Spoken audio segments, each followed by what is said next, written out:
Bonjour à tous et à toutes et bienvenue sur cette dernière vidéo consacrée aux macronutriments. Dans cette vidéo, nous allons parler des lipides.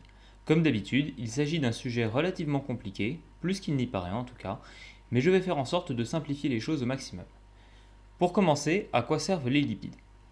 1 gramme de lipides va fournir environ 9 kcal d'énergie.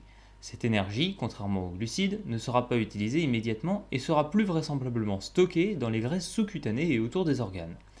Elle forme ainsi une protection contre les chocs et une isolation thermique, en plus d'être une source d'énergie lors d'un effort prolongé ou d'une période de famine. Elle joue également un rôle dans les transports de protéines, d'hormones et de certaines vitamines, les vitamines A, D, E et K. Elles interviennent aussi pour l'élaboration d'hormones sexuelles telles que la testostérone. Enfin, elles sont le composant principal des membranes cellulaires. Les lipides possèdent deux pôles, un pôle hydrophile qui attire l'eau et un pôle hydrophobe qui fuit l'eau. C'est cette particularité qui leur permet de former les membranes des cellules. Petit aparté, on pourrait penser que les membranes cellulaires sont quelque chose de relativement facile à comprendre, mais il n'en est rien, puisque non seulement ces membranes sont à la base de certains processus comme la transmission nerveuse ou la contraction musculaire, mais en plus, il s'agit très certainement de l'un des sujets les plus compliqués et les plus prises de tête qui existent. C'était une petite parenthèse. Tout ça pour dire que les lipides sont un élément indispensable de notre alimentation.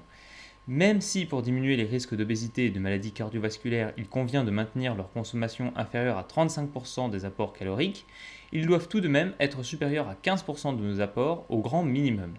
Dans la majorité des cas, 20% de nos apports caloriques devraient venir des lipides. Dans l'alimentation, ils sont fournis essentiellement sous forme d'acides gras.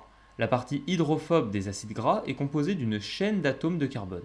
Sur cette chaîne vont se greffer des atomes d'hydrogène qui vont saturer l'acide gras. Les acides gras saturés sont les mauvaises graisses qui se fixent aux parois des artères. Lorsqu'il manque des atomes d'hydrogène, on parle d'acides gras insaturés, c'est-à-dire les bonnes graisses entre guillemets. Pour classifier les acides gras saturés, on compte les carbones à partir du dernier de la chaîne hydrophobe et on note le premier carbone insaturé. Ici, on a deux exemples avec l'acide linolénique en haut qui est un oméga 6 et l'acide alpha-linolénique en bas qui est un oméga 3. Ces deux types d'acides gras, oméga 3 et 6, sont tous les deux indispensables à notre alimentation.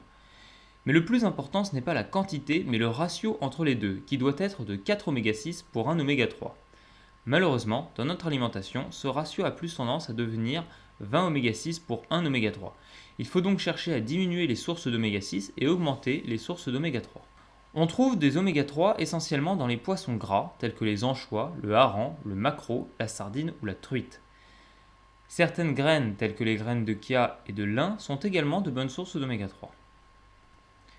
Les oméga 6, eux, se trouvent essentiellement dans les huiles alimentaires et dans les amandes.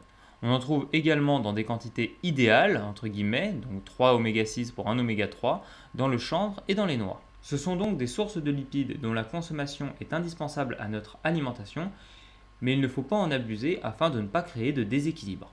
Enfin, les graisses à limiter sont les graisses insaturées qui ont tendance à bloquer les artères et à provoquer de l'hypertension et des maladies cardiovasculaires. On les trouve dans les produits laitiers et la viande, surtout la viande rouge. Il faut aussi parler des acides gras trans, qui sont des acides gras obtenus artificiellement dans des produits transformés tels que les pizzas, burgers et autres nourritures de fast-food. Merci d'avoir regardé cette vidéo jusqu'au bout. Si elle vous a plu, n'hésitez pas à la partager. Si vous avez des questions, n'hésitez pas à me les poser dans les commentaires. Comme d'habitude, vous pouvez télécharger gratuitement mon livre Le guide des mouvements de musculation à domicile. Le lien se trouve dans la description de la vidéo. A bientôt pour une prochaine vidéo. Au revoir.